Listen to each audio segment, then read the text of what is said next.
eta aurrezpen infinitua. Birgiti? Amu antzeslana bueltan da. Oraingo honetan Hego Euskal Herrian hainbat ikuskizun eskainiko ditu irailaren 20an abiatuta.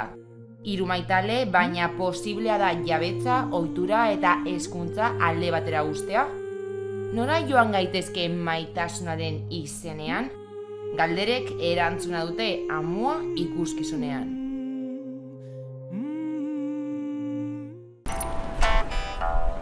Flipatxo! Kakingarria! Irakurri duzu? Ordu esan! Hau bai flipatu. Aragia, literal. Ze ona!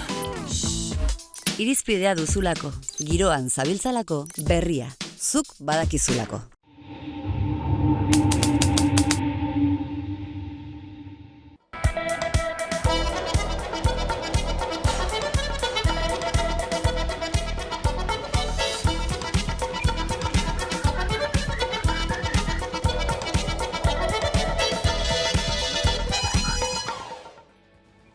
Mila bederatzireun eta 1975 irailaren 27an duela 46 urte erail zituzten Juan Paredes Manot, Txiki eta Angel Otaegi. Frankoren azken exekutatuak izan ziren frapeko beste hirukidekin batera. Garai hartan frankismoa bere azken ahokadak ematen ari zen testuinguruan ezarritako heriotza zigorrek haserrea eta elkartasuna piztu zuten ez soilik Euskal Herrian, baizik eta Espainian eta nazioartean ere. Indultu eta erruki eskaerak munduko bazter guztietatik iritsi ziren. Kaixo guztioi, eguerdion eta ongi etorriak gurean gaur magazinera. Egunero legez, Deustuko estudietatik ari gara, zuzenean, eta hemendik eta ordu bitardiak bitartean Euskal Herrian zen munduan gertatutakoak azaltzen saiatuko gara, informazioa, analizia, entretenimendua eta iritziaren bitartez. Iraiak 27 ditu, astelena da, eta esan bezala gudari eguna ospatzen da gaurkoan, Txiki eta Otaegiren erailketa horiek oroimenera ekartzeko. Ipar Euskal Herriko ezker abertzaleak Baionan egin du igande honetan gudari eguna, memoria ibilaldi batekin eta atzoko, gaurko eta biharko borroka balioesteko ekitaldi politiko batekin. Goizean zehar hainbat omenaldi artistiko egin dira, bertso, kantu, poemak eta dantzekin, eta hainbat parlamentu politiko ere. Agustin Alkat kantaria eta Maian Etxoperen abertsolari eta idazleak bertan parte hartu dute, eta parte hartzaileek borrokan eroritako militanteak, desagertuak, estatu terrorismoaren biktimak omendu dituzte. Bestalde, sortuk ere larun batean memoriaren eta borrokaren zilegitasuna aldarrikatu ditu. Oiartzunen egindako ekitaldi horretan bertan izan zen Arkaitz Rodriguez kidea. Guri dagokigu herri hau bizkar gaineratzea. Guri dagokigu berpizkunde kultural eta nazional berri bat sustatzea. Eta guri dagokigu orduko haiek egin zuten bezala, gure buruari promes egitea. Bestalde, aske irten da Carles Puigdemont, Kataluniako presidente hoi erbesteratua Sardiniako bankari espetxetik ostegun gauean atxilotu ondoren. Kargurik gabe libre utzi du Sardiniako helegite auzitegiak, baina Espainiako auzitegi gorenak haren kontra igorria duen euroaginduaren auzia argitu behar du justiziak oraindik, eta horregaitik uhartera deklaratzera itzuli beharko du Puigdemontek datorren astelehenean, urriaren 4an. Egoera hobeto ulertzeko pantailaren beste aldean bat egingo dugu Martin Aranburu analistarekin, eguerdion. Kaixo, eguerdion dizuela, ondia. Esan bezala, ostegunean atxilotu zuten Puigdemont, urrengo egunean aske utzi zuten, zein testuingurutan ulertu behar da atxiloketa hau? Bueno, oraindik konpontzeke dagoen arazo baten testuinguruan, ez? Esan nahi dut, Puigdemonten egoera juridikoa gaur egun limbo batean dago, zalantza dago ea Espainiak bere garaian diktatutako euroagindua balioa duen edo ez, eta hori irabakitzen den bitartean, Puigdemont presidente hoia zapaltzen duen Europako edozein lekutan, nolabait ere atxilo izan daiteke, bertako justiziak erabaki dezan Espainiak eskatzen duen estradizioa bete baden edo ez. Orain arte, ikusi dugu Erresuma Batuak erabaki zuela ez zegoela motiburik estraditatzeko, Alemaniak berdina egin zuen, Frantziak berdina egin du, eta Italia pentsatzekoa da berdina erabakiko duela. Baina dena da azken finean ondorio bat, ez?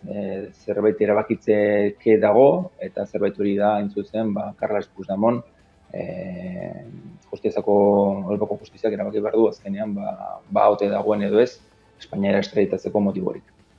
Horixe da izan ere orain dagoen gakoetako bat, orduan argitu beharreko erpinetako bat, ezta indarrean ote dagoen estradizio eskaera hori, izan ere ikusi dugu kontradizioak ere badaudela, Europako Justiziak gauza bat esaten duen bitartean, Espainiako Justiziak beste gauza bat esaten duela. Bai, azken finean nik uste dut Espainiako Justiziak jakin badaki erabakia zein izango den. Nik uste dut azkenean Europa mailan ez dago debaterik. Eta nik uste objektiboki aztertu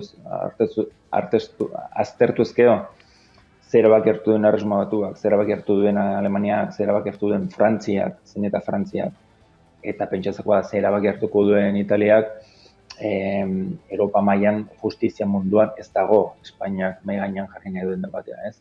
Hemen dago, nolabait ere, esan daiteke motivazio politiko bat nahiko garbia, eta motivazio politiko horrek bultzatzen du Espainiako Auzitegi Gorena, behin eta berriz nolabait insistitzea, ez? Eta horren aurrean, Europako Justizia Auzitegiak erabaki eman arte badu Espainiak nolabait ere oraindik joko margen hori, ez?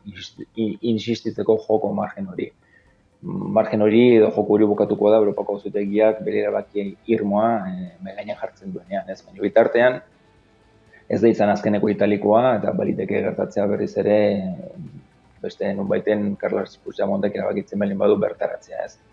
Pentsatu ezagun, kasu honetan Italiako epaitegiak, Italiako poliziak, edozein estatuko poliziak Carles Puigdemontek zapaltzen baldin badu estatu hori, ez dauke beste margenik, ez dauke beste errepiderik egin zuena egitea baino.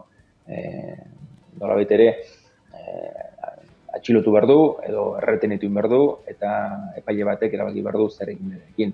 Eta zentzu hortan, asteburu honetan ikusi duguna, litekeena da errepikatzea Europako beste estatu batean. Asteburuan ikusi dugun atxiloketa honek zen nolako eragina izan dezake hasi berria den elkarrizketa mahai horretan? Beste tensio elementu bat, ez? Elkarrizketa mahai horrek badu, nolait ere baditu 3 protagonista nagusi, esan baldin baditeke. Alde batetik da Espainiako ordezkariak, gobernuaren ordezkariak, baina Kataluniaren partetik baduzka bi aktore, ez? Bat da Esquerra eta beste da Junts per Catalunya. Esquerra eta Juntsen arteko relazioa ez da erresa. Ez da erresa aspaldian, eta ez da erresa gaur egun. Eta ez da estatoz bat, maila horrek, errekorridu izan dezakeen, ez datoz bat maila horrek ze ondori izan dezakeen, eta ez datoz bat maila hortan ze paper jolastu behar duen Kataluniako gobernuak, ez. Eta zentzu hortan, bi alderdi horien artean tensionamendua areagotzen duen edozer gauza, negatiboa da, ez. Esan edut, erlazioa tensionatu egiten da, orduan maila politiko beraren emaitzak zelantzan jartzen ditu, ez. Eta zer esanik ez, Carles Puigdemont atxilotzea eta bere balizko estradizioa, pentsatu ezagun egunen baten adibidez Europak erabakiko balu hori, ez dut uste gertatuko denik, baina erabakiko balu, ze egoera komplikatuan jarriko lukeen Kataluniako ordezkariak maila hortan, ez. Mailaren arazoa azken finean da Kataluniaren partetik, Kataluniako ordezkarien partetik dagoen desadostasuna beraien artean, zer emango duen eta zer esan maila hortan. Bai, izan ere ikusi dugu baita ere azken egunotan atxiloketaren harira Puigdemonten estanetan, ez da, alde bakarreko bide hori zilegi izango dela, baldin eta elkarrizketa mahai horrek ez baldin badu fruiturik ematen, eta hori da esan duzunaren islala zuzena, ez da? Bai, azken fin, Esquerra aspaldian dauke Juntsek dauken estrategiaren beste alternatiba bat. Esquerrak aspaldian sinisten du elkarrizketan, negoziazioan Espainiako gobernuarekin, eta uste dute unilateralitate edo alde bateko ekintza politikoak alde batera utzi behar direla, ez direla errepikatu behar, eta ondorioz Esquerrak uste du negoziazio bat egin behar duela Espainiako gobernuarekin, eta negoziazio horrek emango duela fruituren bat. Junts ez dago horrekin ados, eta Junts ez du uste negoziazioak ondoriorik emango duenik, eta Juntsen arazoa da, Esquerraren bidea ez dut erosten, simplifikatzearen ez dut erosten bide hori, baina ez daukate planteatzerik beste alternatiba bat, ezin dute planteatu beste alternatiba bat. Zeren alternatiba izan daiteke alde bateko ekimenak egin, eta alde bateko erabaki politikoak hartu, eta gero erabaki horiekin konseguente izan. Estrategia horren arazoa da, nahiko zalantzan dagoela gaur egun, Kataluniako gizartearen gehiengo nabarmen batek bide hori jarraitu nahi duen edo ez. Juntsek ez du uste gehiengo batek jarraitu nahi duenik bide hori, eta beraz, Juntsen arazoa da, mahai gainean jartzen duten alternatiba egiteko modurik gaur egun ez daukatela. Ikusiko dugu zen nolako bidea hartzen duen Kataluniako gatazka honek, eta nola amaitzen den baita ere Puigdemonten auzia. Martin Aramburu, eskerrik asko gurean izateagatik. Bale, zuei, mundu izan, agur. Eta bestelako gaiei heldutan nazioartean begi guztiak daude jarrita Alemanian, izan ere amaitu da Merkelen aroa. Sozialdemokratek garaipen estua lortu dute Alemaniako hauteskundeetan demokristauen aurrean. Hala ere, oraindik ez dago argi nork aginduko duen datozen 4 urteetan. Emaitzak oso estuak izan direlako. Boto gehien bildu duten bi alderdiek, Alderdi Sozialdemokratak eta Merkelen CDU, Batasun Kristau Demokratak, osatzen duten aliantzak gobernua osatzeko asmoa erakutsi dute, baina bakoitzak gutxienez beste bi alderdiren sostengua beharko du. Beraz, ikusiko da datorren egunetan zenolako aliantzak sortzen diren. Bestalde, kolpe handi hartu du eskuin muturrak, 3. indarra zen orain arte, eta hemendik aurrera 5. litzateke. Bestalde, Alemaniako hiriburuan bertan 3.000 etxebizitza baino gehiago dituzten jabe handiei etxebizitzak desjabetzeko galdeketa egin dute, eta gehiengoa parte hartzaileen 56%ren baiezkoa jaso du. 1 milioi bat berlinarrek bozkatu zuten igandean proposamenaren alde, ekintzaileen elkarteek bultzatuta proposamena onartuta, Berlingo Senatuan dago orain erabakia, lege bat egin beharko luke proposamena garatzeko, baina ez da loteslea. Eta Kanarietako sumendiak izuritako labak itsasorako bidea hartu du azken egunotan. Kezkak hartuak dira inguruko biztanle eta adituak horregaitik. Hala ere berriki iragarri dute sumendiak laba jariatzeari utzi diola, eta gara orte suntzituta gelditu dira gutxienez 400 eraikin eta 6.000 lagun inguruk etxea utzi behar izan dute. Arriskua ez da desagertu, hain zuzen Tazakorteko 4 auzotako bizilagunei eskatu diete ez daitezela beren etxetatik atera. Eta ekonomia gaiei helduko diegu jarraian, Aiara de Urreta, eguerdion, Bizkaiko pentsio denen mugimendua Bruselara bidea hartuko baitu gaurkoan? Bai, eguerdion, Euskal Herriko arazoak ditugu audio horrekin, saiatuko gara berriro ere Bilbon Aiara de Urreta lankidearekin konektatzen, ekonomiako gai horiek lantzeko, esan bezala jarraituko dugu, hala ere, izan ere ekonomia gaiekin ari garela, argindarraren prezioa ia 9% igo da Hego Euskal Herrian, eta 3. prezio altuena da gaurkoa. Orduko megabata 174,68 eurorainoko prezioarekin. 3. preziorik altuena du erregistroak daudenetik, ez da bezala, eta 2 egunez jarraian beheragin ostean, duela urtebeteko prezioa 4 aldiz baino gehiago biderkatu da. Eta bestalde, Jaurlaritzak Tubacexeko zuzendaritzarekin eta langile batzordearekin egin duen azken bilerak ez du fruiturik eman. 8 egunetan 4. bildu dira, 3 aldeak grebari eta lan gatazkari amaiera ematen saiatzeko.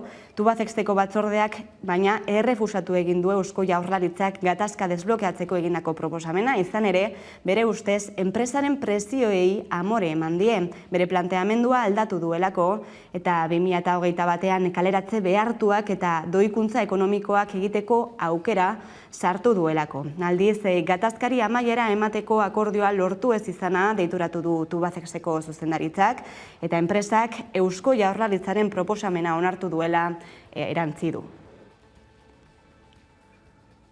Bitartean, ELA eta LAB sindikatuak Hego Euskal Herriko greba orokorra noiz egin negoziatzen ari dira. Eguna zehaztea oso zaila egiten ari zaie, baina sindikatuek greba orokorra deitzeko borondate argia dutela diote. Urtea amaitu aurretik egin nahiko lukete greba orokor hori. Eta bestalde, egun gutxi falta dira espetxe eskumena Eusko Jaurlaritzaren esku gelditzeko, hala ere, momentuz 700 langileren lan baldintzak ez dira adostu sindikatuekin, Udane Arbeok azalduko dugu egoera. Astebete geratzen da Euskal Autonomia Erkidegoak espetxe eskumenaren ardura bere gain hartezan. Urritik aurrera lekukoa Eusko Jaurlaritzari pasatuko diote eta Jaurlaritzak bere gain hartuko du espetxe zerbitzu publikoa emateko baliabide materialen sare osoa. Beatriz Artolazabal Berdintasun, Justizia eta Gizarte Politiketako sailburuak esan du data historikoa izango dela azkenan Gernikako estatutuak duela 40 urte baino gehiago ezarri zuena beteko baita. Hala ere, Justizia, Berdintasun eta Gizarte Politiketako sailak oraindik ez du sindikatuekin akordiorik lortu ia 700 langileen lan baldintzak zehazteko, funtzionarioen eta lan kontratuko langileen artean, Jaurlaritzaren mende geratuko baitira. Horrek zalantza sortzen du funtzionarien artean eta ondorioz lekualdatze lehiaketan parte hartzeko eta EAEtik kanpoko beste espetxe batzuetan plazak lortzeko eskaeren kopurua handitu da. Basaurin esaterako 70 langile inguru eskatu dute eta beste urte batzuetan aldiz 20 baino gutxiagok. Jakin behar da baita ere hor traslado horiek epe baten barruan ematen direla eta 3 hilabeteko epea daukatela orainek erabakitzeko benetan eskatzen duten ala ez duten. Bestalde duela astebete Isabel Rodríguez Lurralde Politikarako ministroarekin bildu zen Olatz Garamendi sailburua. Bertan iragarri zen Espainiako gobernuak Eusko Jaurlaritzari 2 hezkuntza gauzatzeko proposamena urrian luzatuko diola, urtea bukatu baino lehen batzorde mistoan onartu ahal izateko. Bien bitartean atzo Eusko Legebiltzarrak gehiengo oso zabalarekin bizitzeko gutxieneko diru sarreraren transferentziaren eskualdatzea eskatu zien Jaurlaritzari eta Espainiako gobernuari. Hitzartutakoa da, urtea bukatu baino lehen, bitariko batzorde bat konbokatu beharko litzatekeela, zintzilik dauden transferentzietako batzuk aurrera eramateko besteak beste, ingreso minimo vitalari buruzkoa eta trenei buruzkoa. Era berean eskumena osorik bereganatza aldarrikatu du Gasteizko Ganberak diru sarrerak bermatzeko sistema sendotzeko eta pobreziari eta bazterketari aurre egin ahal izateko, baita kohesio sozialan ere. Eta ekonomia gaiekin jarraituz bat egingo dugu, Aiarade Urreta lankidearekin, Bilbon, eguerdion, esan bezala, Hego Euskal Herriko pentsioen mugimendua Bruselara bidean dago, edo bide hartuko du arratsalde honetan.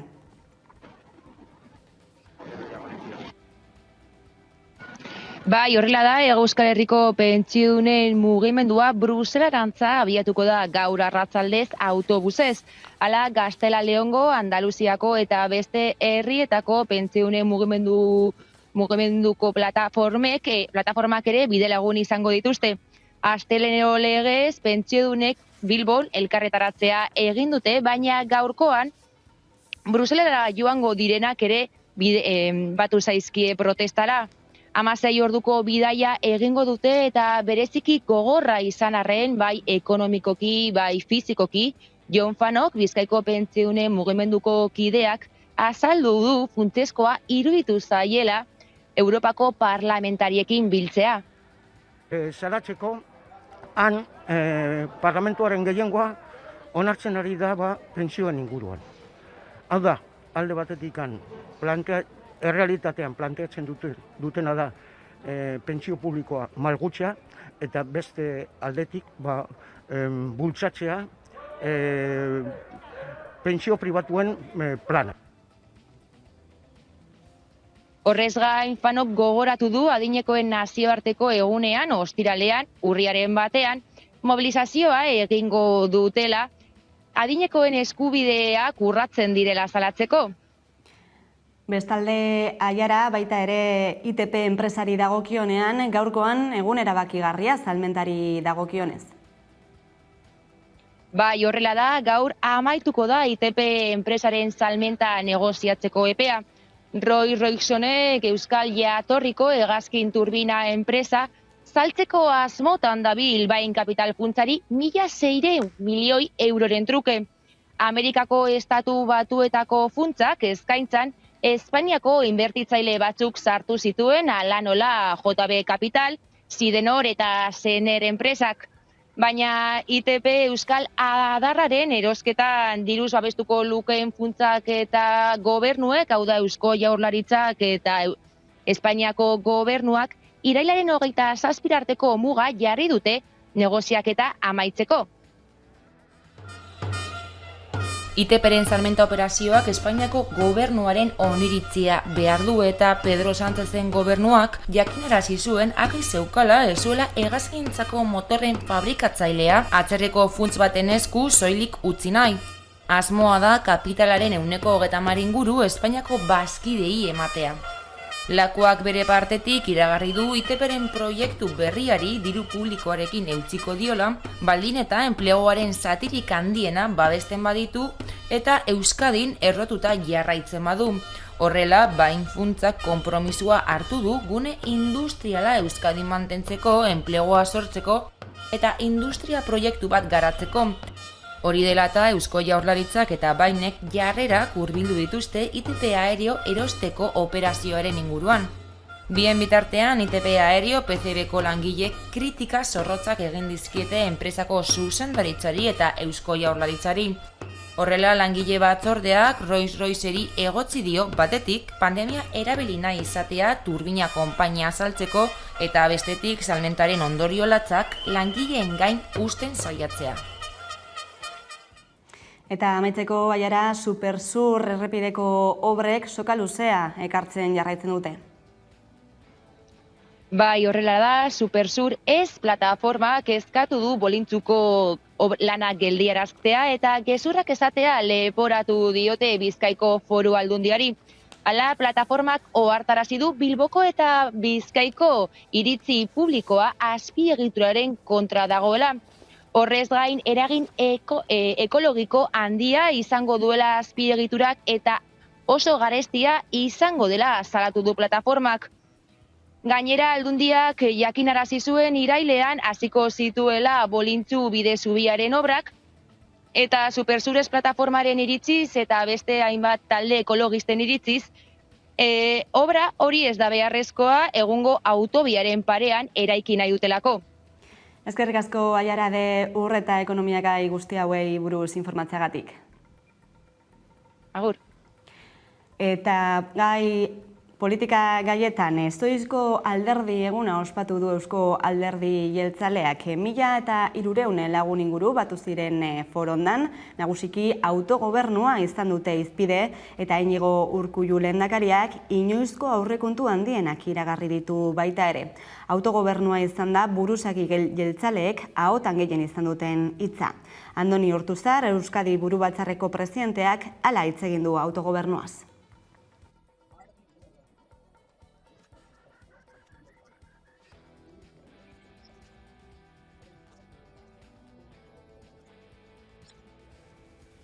Ortuzarrek ostean hartu du hitza Iñigo Urkullu, Eusko Jaurlaritzako lehendakariak, eta ildo beretik jo du azpimarratu du Espainiako gobernuak lehen aldiz Gernikako estatutua betearazteko hitza eman zuela duela hilabete batzuk.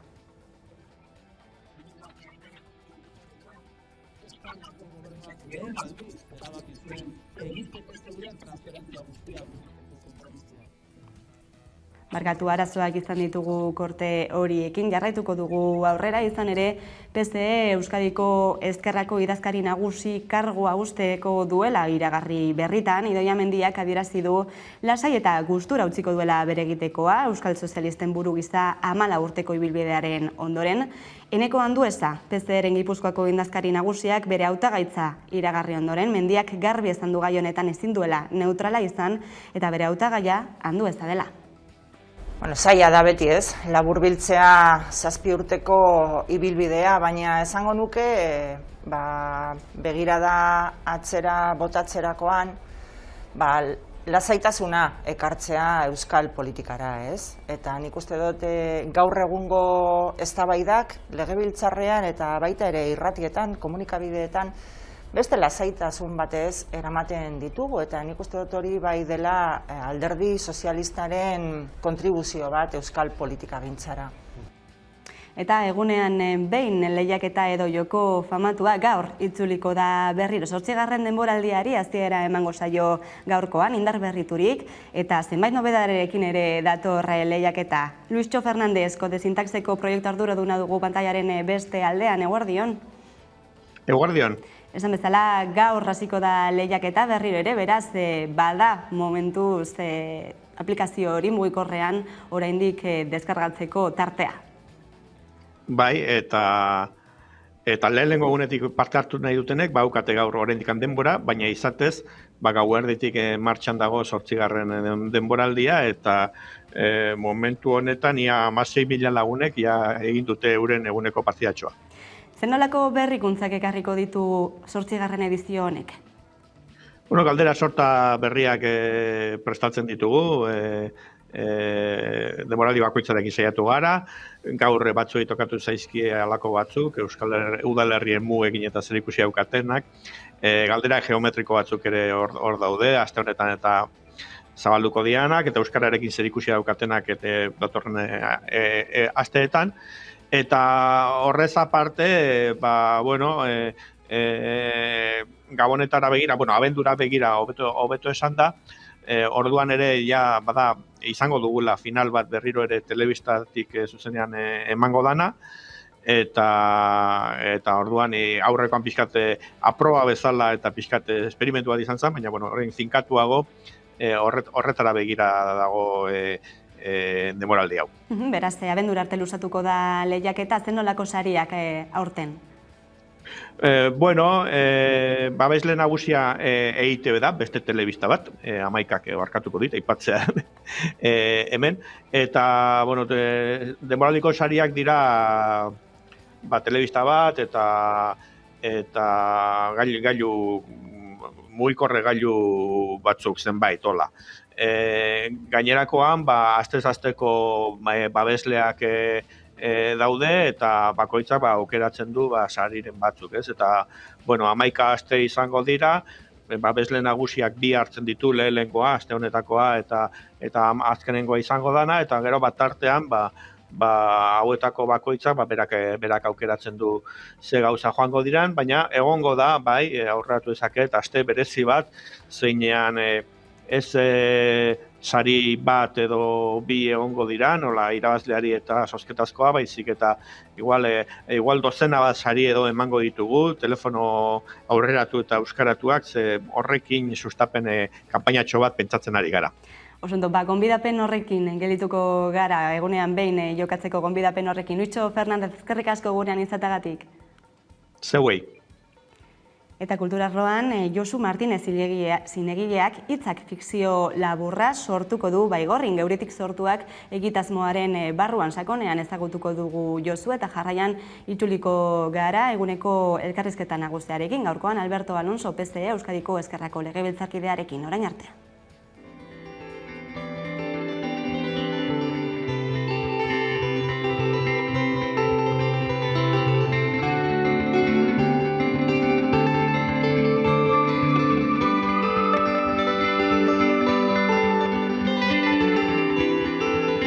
Josu Martinez naiz, bilbotarra, zinema munduan zenbait dokumental eta filma labur egin ditut. Asmoa dut urri hontan, hemen Baigorrin filmatzeko hitzak deituko den fikzio labur bat. Aurretik egin ditudan fikzio labur batzuen kontinuazioa ere izango dena. Baigorriko egia Baxenafarroan kokatua da, Baztango baleatik hurbil gira, aski da izpegiko lepoa pasatzea eta Baztanen gaude. 1500 bat biztanle ondatzen ditu egia. Hemengo jendea gehiago nekezaritzaz bizi da eta mastigintzaz, ardi eta behi hazkuntzaz. 2018an egin nuen filma labur bat hemen Baigorrin ere Ama izena zuena eta harek kontatzen zuen lehen mundu gerraren sasoi hartan egoera, ez? Ondotik egin nuen Anti eta garaian pixkat aurrerago joanez, 20ko hamarkadan eskolak nola hemengo jendea frantsestu zuen kontatzen zuen. Iaz egin nuen Subandila deitzen zen 3. lan bat, kokatua 1940an Alemanek Frantzia okupatu zutenean, Eta aurten egingo dudana hitzak deitzen da, eta 60ko hamarkadan kokatua aurrekoen segida izango da, eta euskararen galtze prozesuaz, bide gurutze batean aurkitzen den gazteria batez, bide gurutzea den garaia delako ere 60ko hamarkada, ez? Orduan, belaunaldien arteko talkaz eta halako gaiez hitz egingo du. Kultura bizia da hemen, egia.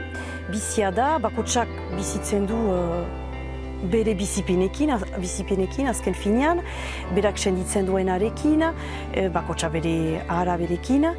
Untsa ikusten dutana hortan da udalbiltzak sartu duela filmagintza saila.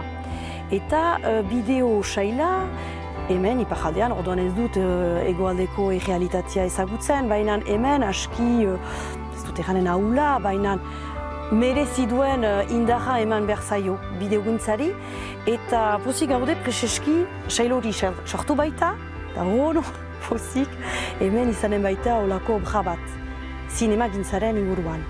Beti izan dugu lan egiteko modu zakit berezi bat, baina oso markatu bat, eta da alde batetatik lekuko jendearekin lan egitea, bai kamara aurrean eta bai kamara atzean. Kamara aurrean esan nahi du lekuko herritarrak jarriz aktore, paper guztietan ez bada bai behintzat askotan, eta kamara atzean ere laguntzaile papeletan eta jendea asko inplikatu zauzolanean. Horrela egin ahal izan ditugu aurreko filmak eta hau ere horrela egingo dugu. Ekipo teknikoa ere erabat euskalduna izan dadin, eta hala izan da orain arte eta honetan ere hala izango da.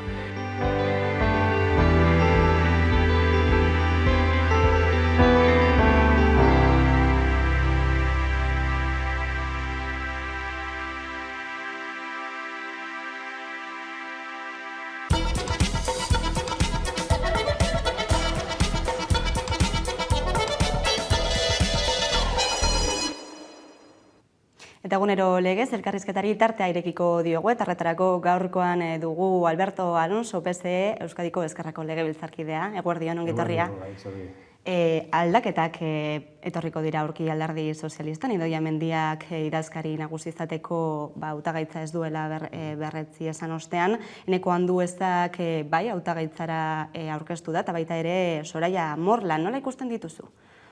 Ni lehenengo esan behar dudana da eskertu Idoiak egin duen lana, bere eskuru zabaltasuna, 7 urte oso gogorrak izan dira, eta berak eduki du lidergo hori eta aurrera botatzeko indar hori, nik 7 horiek berarekin egon naiz ekipoan, eta ni oso harro nago 7 urte hauetaz, eta hori da lehenengo gauzia, eskertzea berak egin duen lana eta bere esku zabaltasuna. Gero beste aldetik, nik uste dut gaur egungo sozialismoaren denbora beste denbora bat dela, laisaiagoak gaudela, egin beharreko aldaketa guztiak egin ditugula, barruko aldaketa guztiak egin ditugula, eta nik uste dut Enekok aurkezten dituen oportunidade berriak, ilusionagarriak direla, eta hori da nire ikuspuntua, nik uste dut Enekok edukiko duela bere denbora berria, eta sozialismoarentzako nahi izango dela. Idoia Mendiak berak ere berretzi egin du bere babesa Eneko Anduezari, nahiz eta... Ni laguna dokat, eta orduan niretzat beste aldetik badako dalako sentimentaltasuna, niretzat Eneko lagun handia da, lagun hona da, eta orduan niretzako ez dago beste alternatibarik. Hala ere, Idoia Mendia lehendakari orde lanetan jarraituko du, bizezalia moduko bat biziko du alderdi sozialistak? Bai, ez da lehenengo aldia, Espainia mailan ere halakorik gertatzen dena, eta nik uste dut on izan daitekela, alde batetik ejekutiboa, gobernuan Idoia Mendiak egiten ari den lana oso ona da, lehendakari orde bezala, eta beste aldetik politika arloan, parlamentuan edo udaletxetan, diputazioetan hori lideratzeko Eneko bere zuzendaritza generalean, beste bidea, nik uste dut bizefalia hori ona izan daitekela, badaude beste alderdi batzuk horrela egiten dutela, eta oso ondo dihoaztena. Idazkari nagusiaren aldaketa horrek alderdiaren barruaren, alderdiaren baitan aldaketak ekarri ditzake? Badaude batzuk organikoak normalak izan behar direna, zeren gaur arte Eneko Gipuzkoako idazkari nagusia da, eta berak Euskadira, joaten baldin bada, Gipuzkoako aholkiabe utzi geldituko da, eta halako aldaketa batzuk egongo dira. Beste aldetik nik uste dut aldaketa generazionala orain dela urte batzuk egin zela, eta ez dut uste aldaketa hundik egongo direla behan edo base horretan, ez? Baina, badude aldaketa batzuk naturalak izango direnak. Anduezak bere hautagaitza aurkezterako orduan adierazi zuen bere nahia zela eskerraren esparrua zabaltzea. Nola ulertzen duzu adierazpen hori? Bueno, ni ados nago horrekin, erabat ados nago. Geuk askotan laburbiltzeko edo PS garela esaten dugu, baina luzeagoa da geuri zen. Guk PS Euskadiko eskerra gera. Eta nik uste dut hori dala bere aldarrikapena, Euskadiko eskerra geuk gera.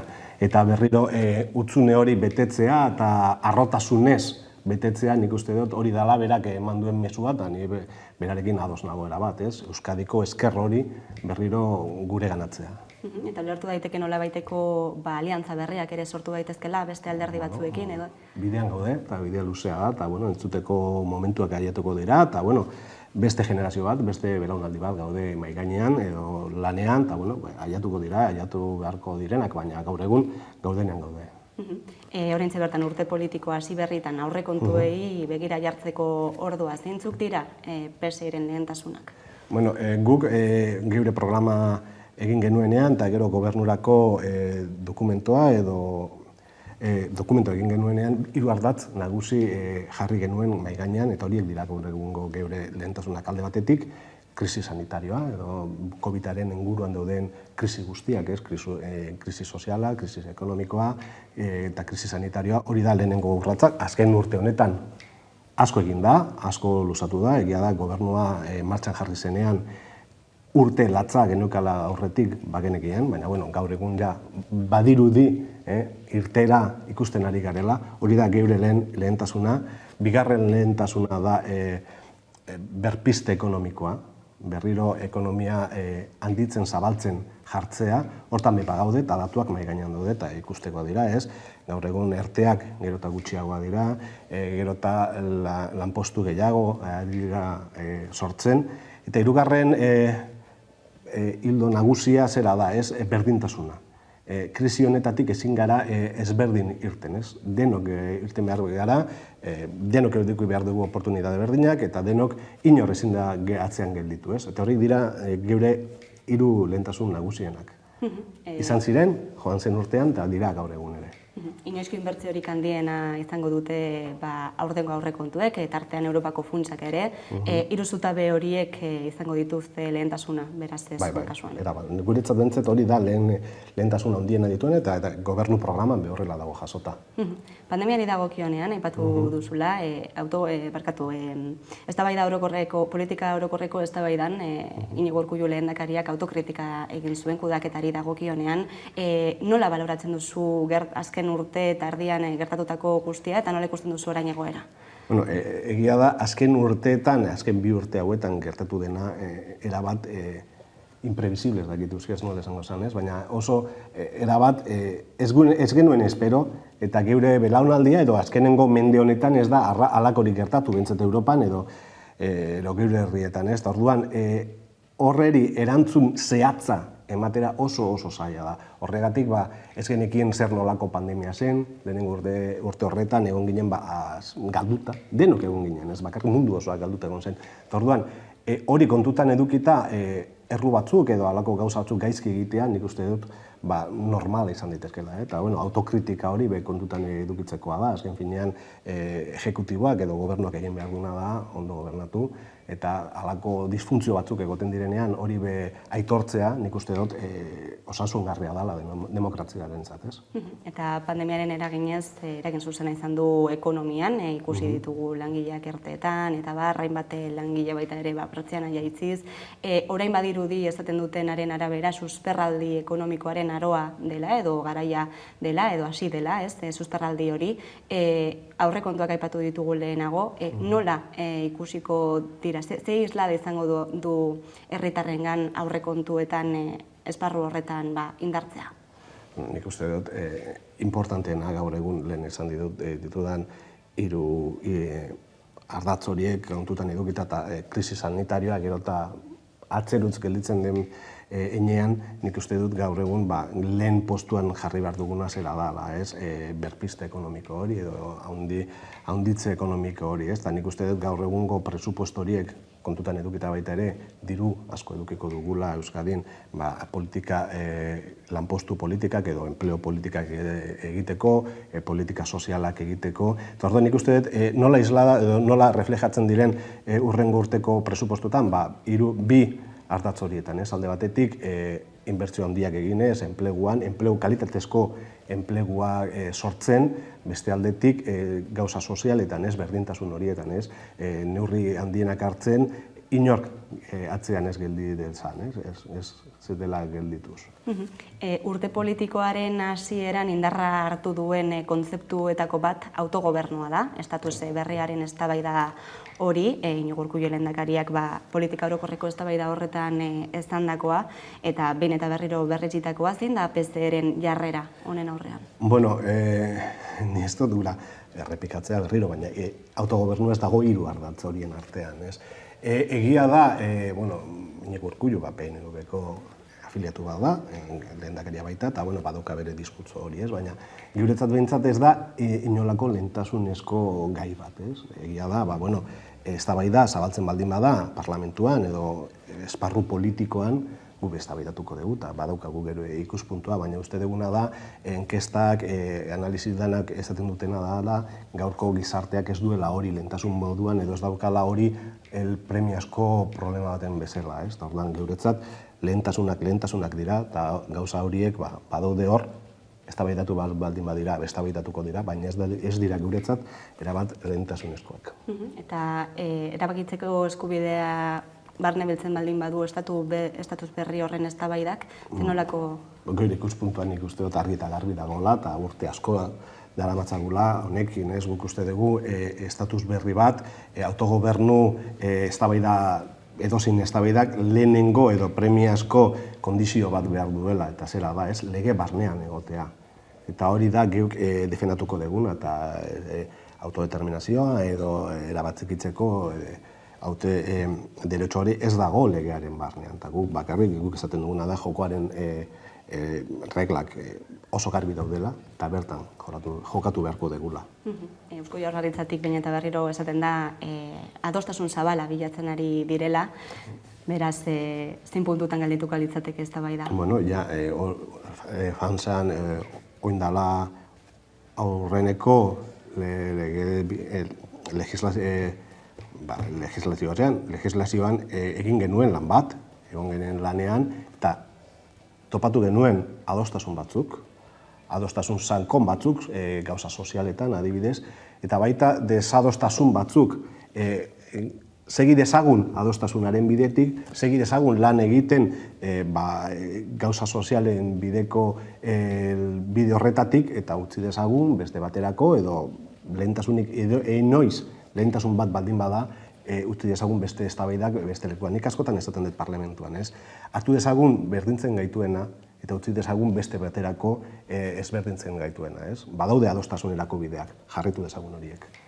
Urte bete du, koalizio gobernuak, pandemia tarteko, zenolako valorazioa, osasuntzu dago koalizioa? Nik uste dut baietz, benetan baietz, ez bakarrik koalizioa, baizik eta parlamentuko lanean, eguneroko lanean adostasun handiak topatzen ditugu beste taldeekin. Nik uste dut egiten ari den lana base handia daukadala, ez? Egia da daukala. Egia da, eta hori be mahai gainean jarri behar da, urte oso gogorra izan dela. Pandemiaren bitartez oso urte gogorra izan dela, tentsio handiko urtea, baina nik uste dut nota onarekin ganditu duela lehen urteak gobernuak. Bitartean, oraindik ere, estatus berriaren eztabaida hori abiatzen den edo ez zain, Gernikako estatutuan izartutako eskumenak oraindik ez dira leku aldatu, batzuk etorriko dira, ostiralean betetzeakoa da espetxe eskumenarena. Nola ikusten duzu egoera, legegintzaldi honetan eskualdatuko dira transferentzia guztiak? Bai, nik uste dut baietz, ez? Eta hori da, lehen esan dudan bide batean. Gernikako estatutua bertan dago, badaude mahai batzuk eginda, ez? Eusko Jaurlaritzak eta Espainiako Gobernuen artean lantaldeak badaude eginda eta lanean daude. Nik uste dut pixkanaka etorriko direla eta lege aldi honetan pixkanaka joango direla, ez? Honera etortzen falta direnak.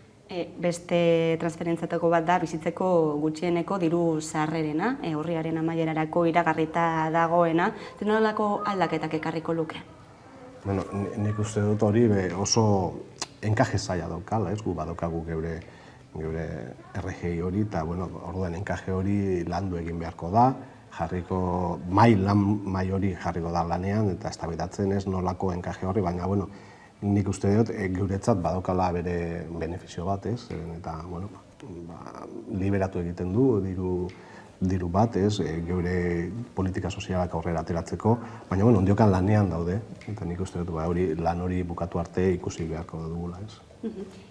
Urte politiko hasiera honetan ere, hezkuntzaren gaia jarri da mahai gainean, hezkuntza itun berri baten beharra, aurreragoko euskal hezkuntza lege baten beharra, badirudi alderdi batzuen artean oinarriak edo zutabeak egiten ari direla, PSek oinarri horiek babesten ditu?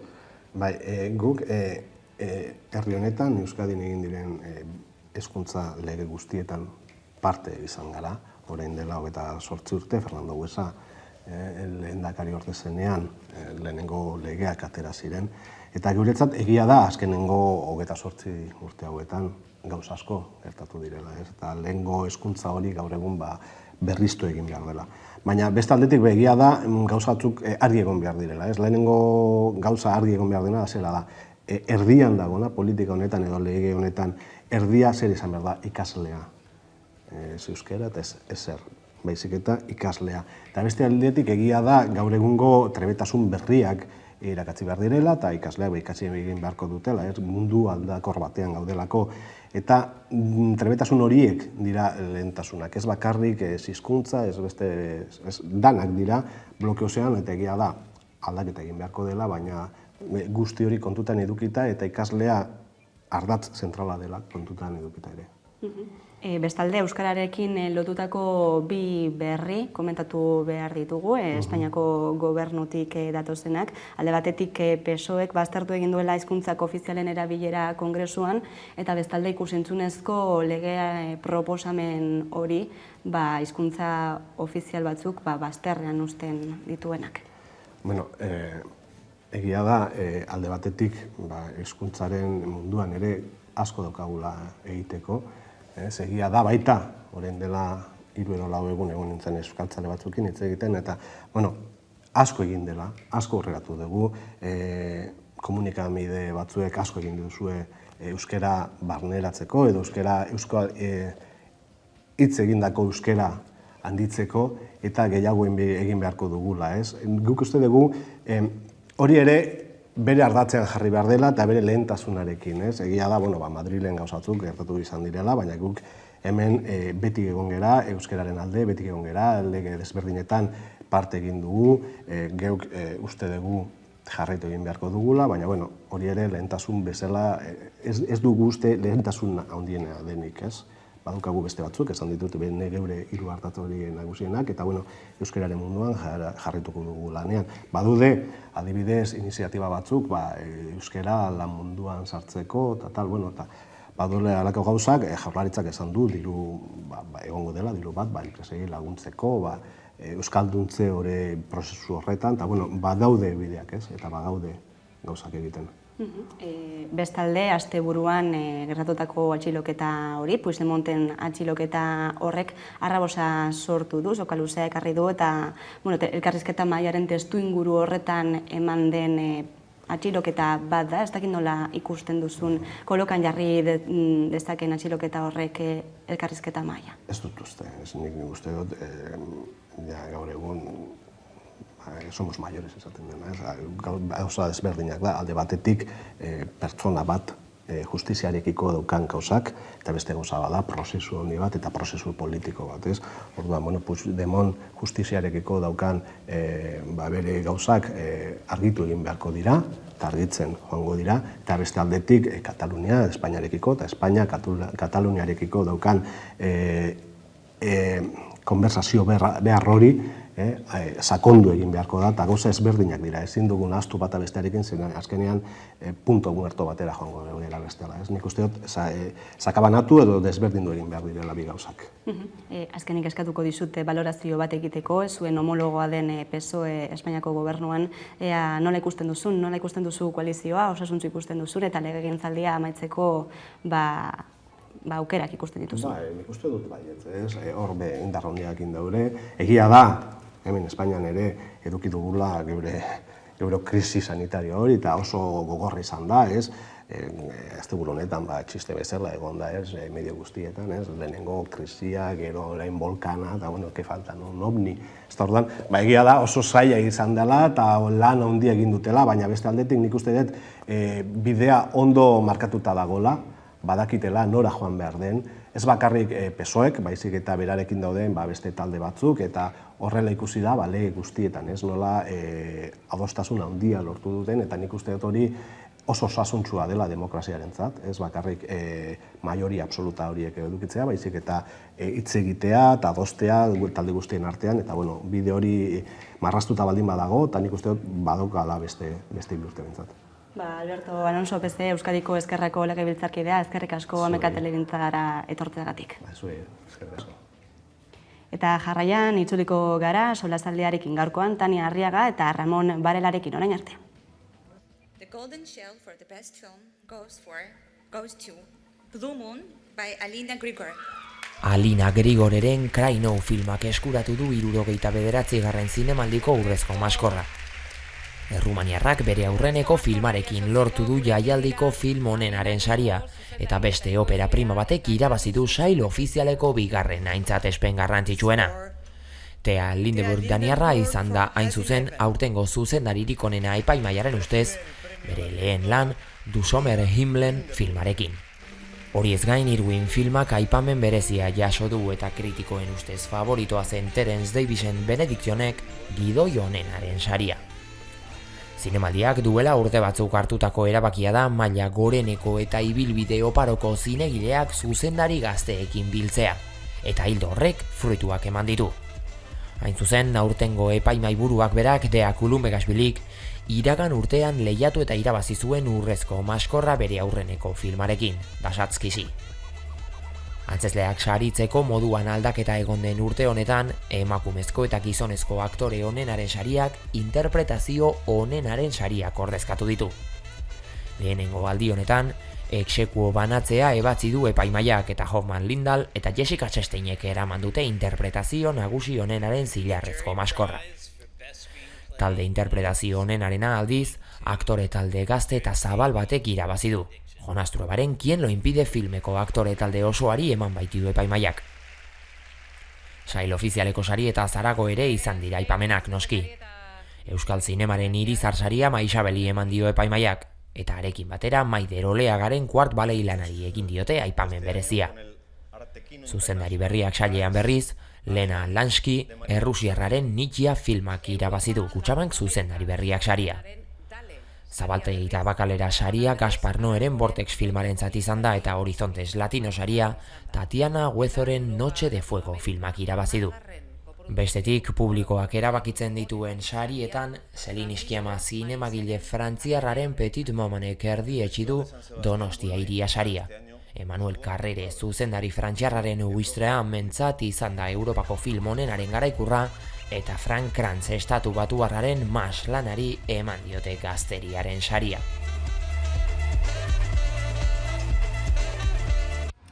Kaixo denei, Fran Urias nauzue, Zelanda musika taldetik, hementxe Beriain Magaletik, Amaren balkoitik, Amarena kantua aurkezteran atorkizue, bizi musika saioko lagunentzat, Amaika telebistantzat, eta animatzen zaituztet, saioa ikustera, Zelanda taldea jarraitzera, gure musikaz gozatzera, eta laster berri gehiagokin etorriko gala. Besarkada bat!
Eta egunero legez, solasaldiari bide emango diogu, eta gaurko gonbidatuak dira Tania Arriaga, eguerdion. Kaixo, eguerdion. Eta Ramon Varela, eguerdion. Eguerdion bai.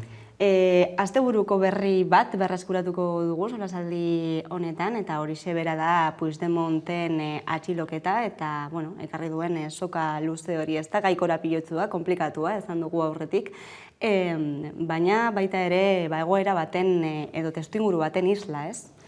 Bai, ez da bat ere, esan edut azkenean, sartzen gara Europako epaitegiaren eta Espainiako edo Espainiar estatuko epaitegien arteko borroka batean, eta ez dakit nik sentsazioa dut ez dutela elkar ulertzen, edo haiek ere ez dakitela oso ongi zer egin behar den, zer ez den egin behar, pixkat jurisprudentzia uste dut esaten zaiola, ez? Asmatzen ari direla edo begiratzen ari direla kasua pasatua hala.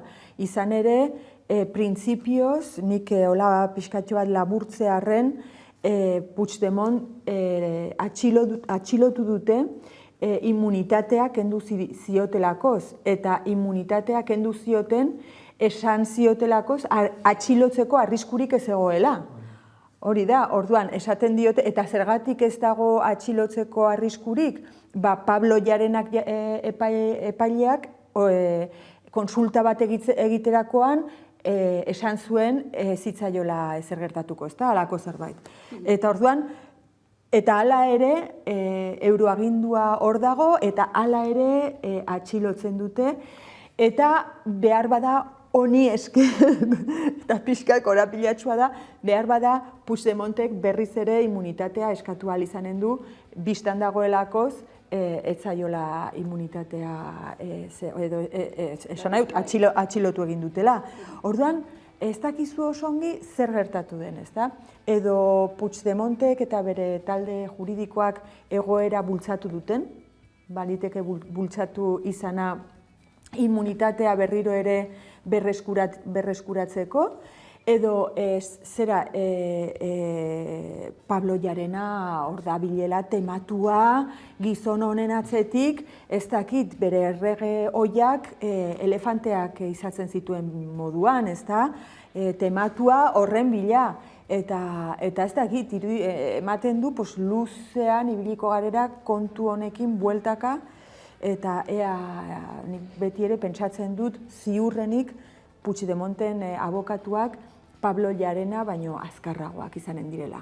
Bai, abokatua behintzat lasai agertu da komunikabideen aurrean, datorren ostiralean uste dute, datorren astelenean bueltatu beharko da Italiara Puigdemont deklaratzera, eta badirudi nahiko itxaropentzu daudela, azken finean esan duzuna, Europar batasunak gauza bat ebatzi zuen, eta Espainiako justiziak bestalde batera egiten ari da. Bai, ustailako eta marrean, analizi juridiko gehiagorik ez dute egingo, Taniaren lana bikaina izan da. Eskerrik asko, Ramon. Gaur hausartu naiz, zure arloan sartzen. Ni baino asko zoretu egin duzu eta asko argiago, askotan galtzen galera hor termino juridikoetan, eta ni ez dakite oso ondo azalduta. Egia esan, ustailako eta marrean hori izan zuen Europar Batasuneko epaitegi nagusiak, bai? Osea, azken finean, bertan behera gelditzen zera euroorden hori, eta horren ondorioz, immunitatea hori kendu zitzaiola Puigdemonti, Ponsatiri eta Komiri hiruroi, azken finean, hori, bertan behera zegoenez, eta arazo judizial hori argitu enean, ondino ez zegoen inolako arriskurik haien atxiloketa gauzatzeko. Orduan, hain korapilatzu da gaina, hain zuzen ere, eta Taniaren azkenengo puntuak berreskuratuz, hainbeste teoria dauderako horren atzetik. Zergatik eta nork bultzatu den hau, bai? Gobernuak izan dira, Italiako edo Espainiako barne ministroak izan dira, biak harrapatu dituzte, nik uste hankamotz, eta ez dakite biak daude hor koalizio gobernuan, eta bien koalizio gobernuan arazoak izan dira espreski honegatik. Orduan nik uste teoria hori albo batera utzi daitekeela. Puigdemonten kasua izan denik esan dezakegu, bila bidaiatzen Europa osoan zehar, eta inolako arazorik gabe, orduan ez dakite estrategia nahiko luzea eta ez dakit txarto kalkulatu izan den oin arte eta heldu den, baina egia da elegite horri ateak irekizten dizkiola, baina ez dakit irakurtzeko keresun duzuen, baina Elisabenik nahiko artikulu interesgarria argitaratu zuen eldiario.esen, nun horren arira inor salatu gabe, baina puntatzen duen nola agian ez dela izan ez gobernutik, ez epaitegitatik etorriketako arazo bat zen. Nork zekien Puigdemontek hegazkin hori hartuko zuela gau hortan, bai, zegatik zegoen bere pertsona vigilantziapean, zegatik zekiten hori, zegatik zegoen bi Espainiar polizia bertan. Orduan, horren atzean egon daitekeen teoria guztia, Xabier Lapaitzek eskuberitzei buruz ari zen, ia noren intentzioak diren, jakinda ointzen momentu honetan gainera elkarrizketa mailan ari direla katalanak eta espainiarrak, ia horren atzetik zen olako interesak egon daitezken hori ez dago argi, eta hori argitzeke dagoela, baina, bueno, hemen jakituna gara zen olako eskubetz horietaz, ez da, egon daitezken eskubetz horietaz negoziazio mailetan, eta nik uste gako garrantzitsua da momentu horretan hartu bat dugula arazo guztia perspektibarekin, ez? Eta ez mikroskopiarekin begiratzea. Zer eta ez dago beste biderik elkarrizketa ez badin badago. Orduan, nahiz eta horrelakoak egon eta horrelakoak gertatu nik uste Europako justiziak arrazoi emango diola Puigdemoni eta baita Sardiniako justiziak ere. Orduan, nik uste gauzak erlasatu beharko gintuzkera, badakigu nola jokatzen duten batzuk eta zelan jokatzen dute besteek, eta gauzak erlasatuz beti ere mantendu beharko litzatekeela hori, elkarrizketa mai hori. Ez da, nik ere bai uste dut ez dutela hildo hortatik ez dutela zereginik ematen duelakoz pixkatxo bat irakurrita Europako epaitegiak arrazoia ematen diola behin eta berriro Puigdemonti, ez da? Eta ez dakit pixkat kuriosoa da justun atxiloketa gertatu izana Sardinian. Elkartu behar zenean, ere bai, Kataluniako komunitate horrekin, ez da? Han, zera, uste dute, 30% katalanieraz egiten dutelakoz. Eta nolabait bazen, ez dakit pixkat aldarrikapen nazionala bazen bidai hori ere bai, ez? Eta ez dakit, harritzekoa da, justun toki horretan atxilotu izana. Horrengatik ez dakit ze aldera jo. Ez dakit ezote den Sardiniako epai, behar bada epaile, ez dakit, katalanen bat, eta esan du hemen, hause eginen dugu, eta ez dakit, egia esan da, esku beltzak edo esku zuriak, behar bada alde, behar bada kontra, baina egia da, pixkatxoan lasaitu eta itxura duela Europak arrazoia emanen diola Puigdemonti, eta poliki-poliki, Estatu Espainiarreko alderdi ultrakonservadore horiek irentsi beharko dutela haien genio txar guztia. Baina egia da baita ere, indarra izan badutela, gaiztotxoek. Beraz, ez duzu ikusten elkarrizketa mailan nolabait kolokan edo ez baian jartzen denik egoera honen ondoren, behintzat Kataluniako alderdiak daude erdi zatituta elkarrizketa mai horrekiko, ez? Batzuek baiezkoa ematen dute eta elkarrizketa mai horretan sinesten dute, beste batzuk ez hainbeste, Puigdemont da horietako azkenetakoa eta esan du agian berriro ere alde bakarreko bidea hartzeko momentua eta zilegi ere izango litzatekeela, ez? Bueno, bai, ez dakit, ni ez naz katalana eta orduan ez da nire erabaki izango inola ez da. Eta ez nago ez da ERC-ko buruen, ez Junts Pelkateko buruan sartuta, baina nik esango nuke elkarrizketa baino bideo behagorik ez dela existuko inoiz. Naiz eta aurrean daukasun tipo oldarkorra izan. Ez dagoela inolako, naiz eta pausurik ez eman, naiz eta pausu oso txikiak izan, bestelako bide guztiak pausuak atzera emango ditu, ziurrenik. Eta ikusi dugu da, atziroketak ekarri zituela, beti egongo dalako hor, bengantza edo kutsu hori, ez da? Horrelako alde bakarreko pausuak betianik izango dute Espainiaren partetik erantzun oso erreakzionari bat.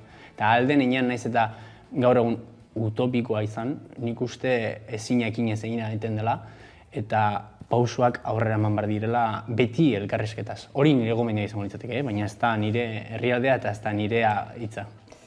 Nik uste dut Luis Jaken kantak esaten duela, batzuk tiratu hemendik, besteek tiratu handik, eta hola eginen dugu nola da, erortzea ez dakiz zer.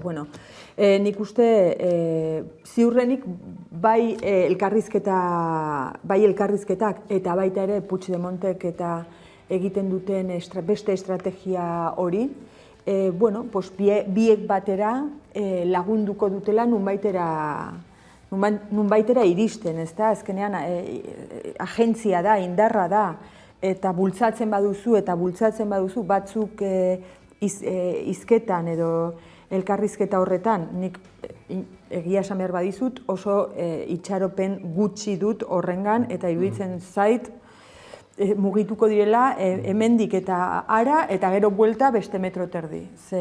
Ezagutzen ditugu ja nola aritzen diren alako negoziaketetan, eta normalki ez dute fitxarik mugitzen irabazteko espada. Hortaz, nik hor ez dute, ojala, inshala, ez? Zoragarria izan litzateke, benetan, garai batean Tony Blairrek negoziatu zuen bezala, ez da, Irlandarekin, zoragarria izan litzateke, baita ere, alako mugimendu, benetako mugimenduren bat ikustea. Nik hortan, aldiz, ez dut ikusten, oraindik estatu Espainiarrak, estatu Espainiarreko politikariek heldutasun hori dutenik. Oraindik ere ez dute lortu, iritsiko dira noizbait.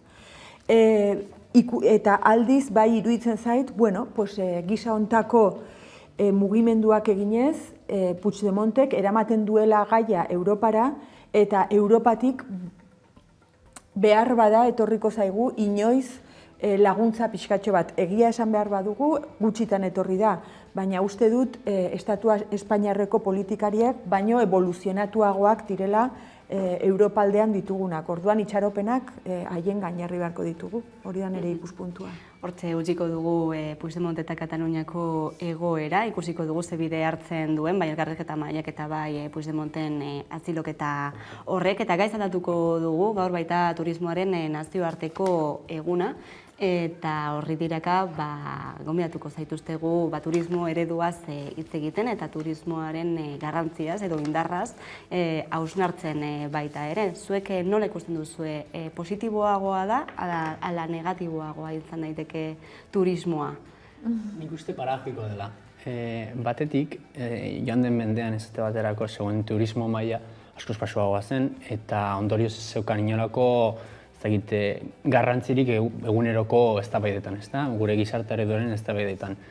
Baina arazoa zen, joan den mendean barkatu, bakarrik bidatzen zutela aberatzenek. Orduan hori hitza ez dut esango zetak atorre, baina zabaltzen den heinean, geroz eta jende gehiago hasiko da bidaiatzen, geroz eta merkeagoa izango da, eta hala diote estadistika guztiek, ez da? Adibidez, hegaldien kontsumoa, ez dakite, 150 egongo da hamarkada honetan, eta 250 adibidez, berotegi efektuko gasen 2tik pasako da 10%, ez da? Mundu osoan emititzen diren guztietatik. Orduan, horrek erakusten du, itxelezko gorakada ematen ari dela, eta hori, jasangarritasuna albo batera utziz, positiboa da, ezta? Zabalkuntza hori mundu guztirako aukera hori irekitzea. Baina kontrara, sortzen diren arazoak nabariak dira. Bai, ez dakit, etxe bizitza arloan, etxe bizitza turistikoen zabalkuntza horretan, gure hirietan, erdiguneetan, alokailoen prezioa izugarri igotzen dituzten etxe bizitza horien arazoa badago, baita jasangarritasuna ere, hegaldi horren igoera, ez da, espreskiz da, garraio kutsagarrienean, eta gainera, garraio hori deskarbonizatzeko aukera gitxien duen mota, ez da? Orduan, etorkizuna begira badaukagu paradoxa hori, nola aldatu eredua, nola agian murriztu eredua, baina beti ere ikuspegi sozial hori mantenduz, ez da? Nor kaltetuko dugun murrizketa horik indarrean jarriz, ez da? Oso, bai, bat nator, Ramon. Bai, iruditzen zait, orain egia da, gure hiri eredua ikaragarri aldatu dela azken 10 urtetan. Eta zentzu batean bildurgarria da, ez da? Baita ere, ekonomiaren alderdi pisutsuena kasi ikusten dugula horrengan, eta gero gertatzen da pandemia bat, gertatzen da ez dakiz zer, edo sumendia, eta ara, zer egin dezakegu. Baina bestalde ere egia da guztioi ikaragarri gustatzen zaigula bidaiatzea, eta gainera onuragarria da. Esan nahi dut, ona da joatea beste toki batzuetara eta ikustea, ez dakit, Italian, adiez ni orain Italian egon naiz udan, eta ikustea oso alkohol gutxi edaten dutela kaletik. Eta esatu zuara, hori posible da? Bai. Eta badituztela, zera, edaten dutela pilo bat urgasarekin, adibidez. Ezta? Bueno, badirela beste modu batzu bizitzeko. Eta hori beti oso polita da, oso onuragarria eta hobeak egiten gaitu. Baina, atzetik datorrena da, hori ez dela jasangarria. Aurrekoan irakurri nuen, pentsatzen ari direla berriz ere zepelinak, gogoan duzue, zepelin, zera, ez da nola esaten zaio beste modu batera, puxikak dira, ez da ikaragarrizko puxika handi puskak, horiek erabiltzea hiri batetik bestera joateko. Askoz motelagoak dira, hegazkinen ordez, motelagoak dira, gehiago kostatzen zaizu iristea, baina askoz jasangarriagoak. Behar bada, beste modu batera planteatu beharko genuke, ez da? Nik zer dakit, Moskura joan nahi nuke. Bueno, igual hartu beharko duzu urterdia ara iristeko. Orain, zalantza dute, behar bada, azkenean aberatsek eginen dituztela alako historiak, eta berriz ere bueltatuko garela, hementxe inguruan nik ikusten ditut auzoan, gaztetxo asko ez dira uda hontan atera Bilbotik, eta dramatikoa iruditzen zait. Esan dut, uda osoa pasatzea dirurik ez dutelakoz, eta iruditzen zait, gero eta gehiago, tamalez, naiz oso baikor izanen zentzu hortan, tamalez, lehengo eredura pasako garela, baina zoragarria izanen litzateke, benetan beste eredu bati norbaitek aukera emanen balio, eta balioke. Eta horretarako, ziurrenik gazteak zaudete, zuek zarete, eredu ezberdinak, eta hori martxan jarri beharko duzuenak. Ereduaz hitz egin da, askotan ez gara kontziente, ez da, esan duzu gustatzen zaigu edon hori, ez da, leku berriak deskurbitzea, janari berria, hezkuntza berriak eta jende berria baita ere, baina guztiak masa moduan bagoaz, zenolako inpaktua sortzen du lurraldean eta hiriburuan, eta alokairuak, eta esan dugun guztia, ez da? Ez dakit zein puntura arte garen horren kontziente, eta gurean ere ikusten dugu, gaztelugatzerekin adibidez, zenolako... Baina asko gara. Asko gara, eta guztiok gara berdinak. Eta guztio nahi dugu? Eta guztio nahi dugu, zuek esan dugu, gaztelugatzera datoz, tropelka, baina guk gauza bera egiten dugu joaten garenean Florentziara edo joaten garenean ez dakinora, esan nahi dut, baita mendira ere, Gorbeara, asko gara. Hor dago kontua ere bai, ez dakit, hori... Nola neurri daiteke hori, nola aldatu daiteke? Hombre, justo gaztelugatzen kasua, ez dago guzti zaratuta, baina badago nik uste Foru Aldundiak garatzeke zeukala plan bat eta horren implementazioan dagoela, baina badago ja da tiketen beharra. Aforo neurketak, tiketak hartu behar izatea, bakoitzak alduen einean disfrutatzeko eta gainera doainek, ez da, inoren, ez dakit, testuinguru ekonomikoa, hori, kontutan hartu gabe, eta inor kaltetu gabe. Ez dakit, horrek arazo guztia konponduko lituzke, ez dut uste, nola kontratuko duzu Eiffel Dorrearen parkean zenbat jende sartzen den, biziko gara estatu hiperkontrolatzaile baten, edo orduan, batetik nik uste badagoela hori, neurri mugatzaileen behar hori, neurri mugatzaileak bai, baina ez diskriminatzaileak horrela esateko, baina baita ere kulturalki eta kontzienteki zen olako turismo egiten dugun eta praktikatzen dugun jakitea, ezta? Eta beste toki Gorbeiara igotzen garenean, zen olako kaltea eragiten diogun Gorbeiara igotzen garenean, bokadilloa jaten dugunean, horra maiketako bezala, ze egiten dugun paper horrekin, ze egiten dugun, ez dakit, horko niniñoak dira, baina, bueno, aldaketa instituzionalak eman behar diren logikoa denez, Veneziaren kasua aipatzen dugu baita ere, Veneziara ezin daitezkela sartu ja itsasontzi erraldoiak, kruzeroak ezin daitezkela sartu, hori aldaketa instituzional beharrezkoa da, baina jendea oin dino trenez hartuko da Venezian. Agian gutxiago ez dakit, baina ziurrenik amendik 50 urtera berdin egongo dira. Orduan, zen olako neurriak bagian aforo mugatzeak eta behin... Orain Venezian sartzeko, hiriburura sartzeko, sarrerak edo saldu nahi dituzte, aforoak mugatzeko nola baitez. Kontatzen ari garenaren adierazpenik eta ez dakit erakusgarriena, zein puntura arte heldu den turismoaren arazoa, Veneziaraino. Eta jaiotzak mugatzea, hola globalki, jaiotzak mugatu.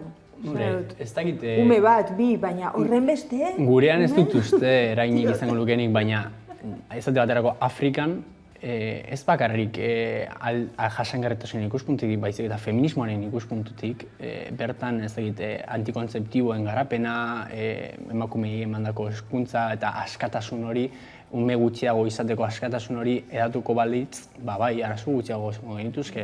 Baina ez litzateke bakarrik izango jasangarritasun aldetik onuragarria baizik eta feminismoaren ikuspuntutik eta emakumeen empoderazioen ikuspuntutik bitzerezkoa izango litzateke, baina mundu mailan horrelakoak ezartzea, txertoak ez dira heltzen, imagina zea sola saien horrelakoak aldatzea. Edo dagoena hobeto banatzea, ez? Agian izango litzateke errazago. Izan ere, aipatu dugu, aipatzen ari gara, nolako testu inguruak sortzen dituen turismoak, eta beste ertzetako bat da miseriaren erakusleio dela askotan, ez? Turismoa, nahi gabe. Adibidez, Sumendiarekin gertatu dena ikusi dugu Espainiako turismo sailburuak ezan duena, ez? Bertara joateko parajea izan daitekeela, eta horren hainbat adibide dago munduan zehar baita ere, ez? Zientzialariak esatzen dira Artikoan, turista datozelako eta haien lana eten barduterako noiz behinka, turistek ongi ikusteko laziarrak nola urtzen diren eta bar. Katastrofearen espektakulo hori badago hor pilpilen. Azkenean ez dakite ezin puntura arte turismoa egitea edo bidaiatzea edo sare sozialetan erakusteko nahi hori ezin puntura arte eramaten gaituen, ez? Askotan ere kolokan jartzen da gizartaren inteligentzia, ez dakit. Bai, gero egia da jende askori Sumendiak gustatzen zaizkiola asko. Zara dut, mundu guzian barna. Eta orduan, dirua baldin baduzu eta zure ametsa baldin bada zera ikasten dituzulakoz, naiz eta gero nik zer dakit zer txoferra izan, baina zuri gustatzen zizuna dira Sumendiak. Eta alako batean aldamenean duzu. Ez zara joanen ikustera, esan dut, gero hor ikusten duzu, ze beti iruditzen zaigu jendea besteak direla, ezta? Gu gara, baina besteak dira jendea. Eta jendea dira turismoa, turistak, dira zikinak, dira mozkorrak, dira botelloiak egiten dituztenak, edo ez dakiz zer, baina gero, egun batean, zuk zure burua ikustezakezu, hori bere egiten, eta ja justifikazioa duzu. Orduan, ez dakit, esan nahi dut, ez dakit, nik, karo, eske hori egin nahi baduzu, ez dakize puntura arte den Instagramen ateratzeko, egonen dela baten bat, hori ere bai egiteko, edo benetan, ziur asko egonen direla, benetan hori ikusi nahi dutelakoz, behin haien bizitzan. Zer gertatzen da? Asko garela. Asko gara, eta orduan, asko gara, baita hobi horiekin, asko gara Parisera joateko, Gaztelugatzera joateko, hori murriztu behar duzu, aizu, banik ez dakit, uste dut, kontrolatu bai, Ramonek esaten zuen moduan, nola baiteko mugak jarri, bai, baina egin beharko genukena lehenengo eta behin da, desazkunde, baina plaga gisa, ez? Gizaki komunitate gisa, pixkatxo bat txikiagotu. Bestela, egon gaitezke izketan, baina gauza hauek gertatuko dira gehiago eta gehiago eta gehiago. Bai, edo aldaketa. Pixkata apokaliptikoa da, aldaketa kulturala, ez? Baita ere, gaian eman daiteke urte batzuen buruan klima aldaketarekin lotuta, kontzienteago izatea eta ez hainbeste bidaiatzea, baina, klaro, behin hasita, ez? Nork egingo dio uko, ez? Karo, baina eske zuk azkenean baduzu beti aitzakia, ez? Bada ikasketak direla eta nik zer dakit, lana dela eta zuk beti duzu aitzakia, besteena, jendearena, horiek ez. Zertarako etortzen dira honera horren beste. Kontua da, pixkatxo bat guztiok egin beharko genuke, bueno, hori seme alaba gutxiago izan. Bueno, hemen utziko dugu gaurko solasaldia. Tania Arriaga eskerrik asko eta Ramon Varela eskerrik asko gurean izateagatik. Jarraian eguneko albiste nagusia Carolina Suarez lankidearen eskutik ondo izan.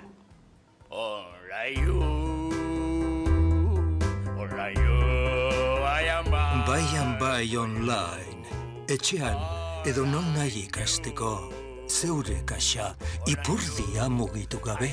Baian bai online, sistema de masa, ikasten duzulako zeure kasa. Flipatxo,